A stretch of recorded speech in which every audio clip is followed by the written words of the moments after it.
Welcome to Better Said Than Written, the podcast that shares inspirational excerpts from books, essays, poems, and quotes that when read aloud just sound better said than written. I'm your host, Tamika Cody.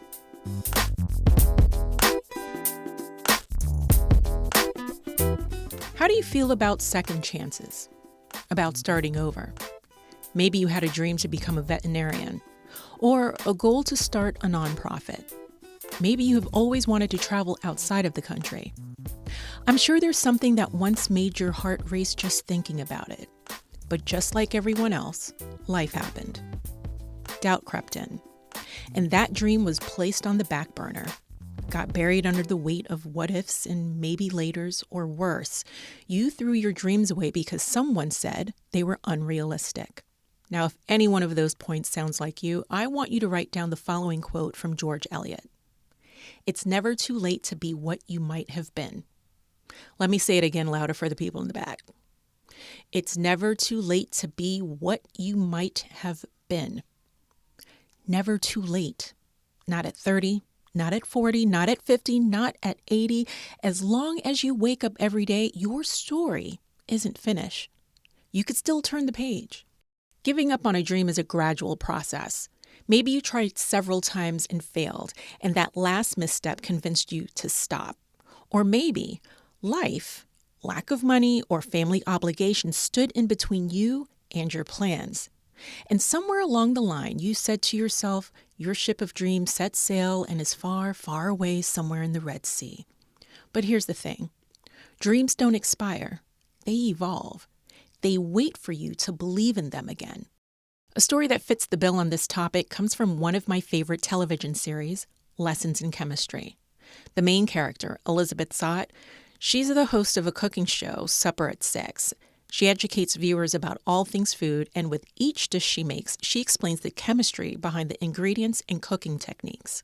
In one of the episodes, I can't recall which one, Elizabeth is taking questions from a mostly all-female audience. Elizabeth learned that one of the women always wanted to be a doctor, but because of the responsibilities of raising a family, she didn't think it was possible. Here's a clip. How about a quick Q&A with the audience? How about you? Hello, Miss Zott. Hello, Miss Phyllis. Mrs. Carol Phyllis.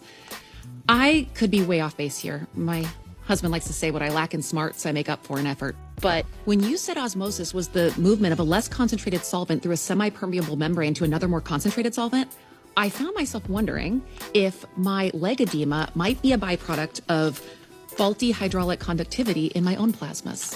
What kind of medicine do you practice? Oh, no, I'm not a doctor. I'm just a housewife. Just is a lousy word, second only to actually. Do you want to be a doctor? Oh, heavens, no. I've got my boys and Peter to take care of. Then let me re-ask the question. If you were to be a doctor, what kind? An open heart surgeon. I'm only kidding, of course. How could someone like me even begin? The public library. And then MCATs, school, and residency. You really think I could do it? Dr. Phyllis, open heart surgeon? Sounds entirely plausible to me.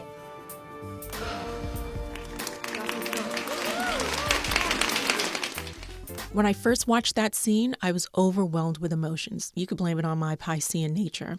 But seriously, though, as a woman who used to be a stay-at-home mom, the storyline resonated with me immediately.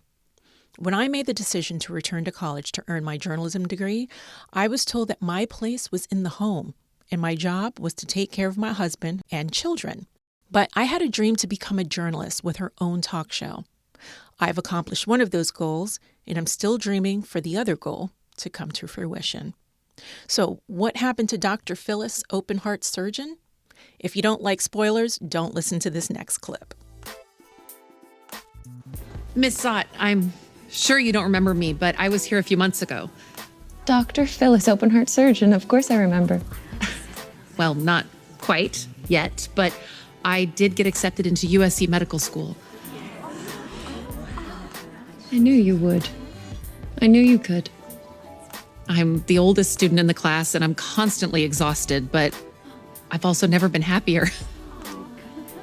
Now that is worthy of applause.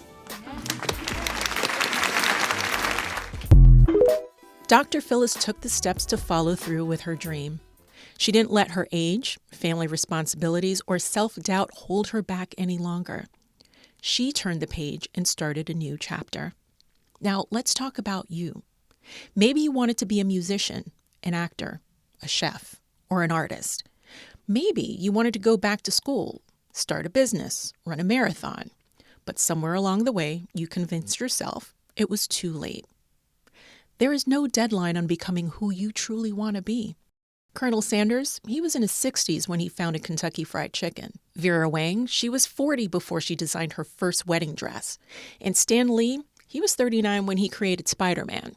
Now, take a step away from the celebrities and you'll find stories of people in their 80s and even in their 90s who finally graduated from college. Point is, you are not behind. You are right on time. So how do you begin again? It is time to let go of the idea that you've missed your chance. Fear will try to convince you not to move forward with your dreams. So try to silence those doubts. It's time to take action. Not tomorrow, not someday, but today. Take a moment and think about the dream you once had, the one you gave up on. Grab a piece of paper. Write it down.